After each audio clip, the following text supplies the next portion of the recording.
ইসলামী ভ্রাতৃত্ববোধ অথবা সম্প্রীতির কথা আমরা অনেকেই বলি, আবেগের ছলে বলি মূলত।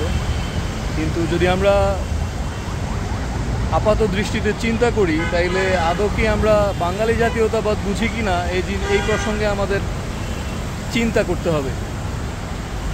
কেননা আমরা দাবি করি যে আমরা মুক্তিযুদ্ধ করেছি, আমরা ভাষার জন্য লড়াই করেছি, আমরা খুব নিকট অতীতে আমরা 24 জুলাইয়ের যে অভ্যুত্থান আমরা এটা ঘটিয়েছি। কিন্তু আদৌ আমরা এই জাতীয়তাবোধ আমরা ব্যক্তি পর্যায়ে কতটুকু ধারণ করতে পেরেছি, এই জিনিসটা নিয়ে প্রশ্ন রয়েই যায়।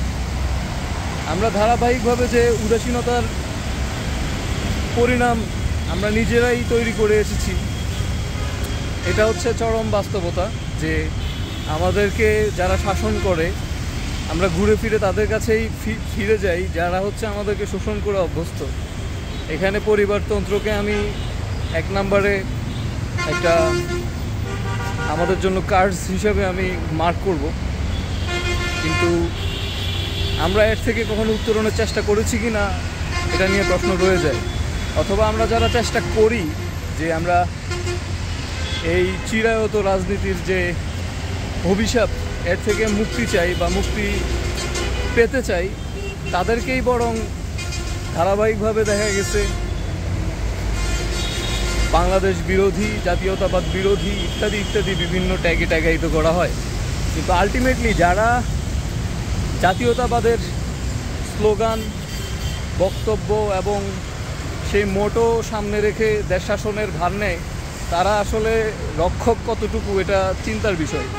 আজ পর্যন্ত যতজনকে আমরা দেখলাম বাংলাদেশ শাসনের ভার নিয়েছিলেন, তারা বেশিরভাগই আমানতের খেয়ানত করে আমাদেরকে সেটার চাক্ষুষ প্রমাণ রেখে গেছেন।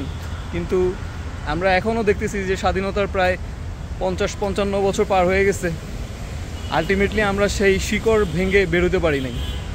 আমাদের একদল যায় তো আরেক দল ফিরে আসে, কিন্তু নিয়ম আমাদের নিতান্ত একই নিয়ম থেকে যায়, যেটা আমাদের জন্য একাধারে লজ্জার, অপমানের এবং আমরা নিয়মিত এই অপদস্থ হইতে থাকবো, এই জিনিসটা মেনে নেওয়া যায় না।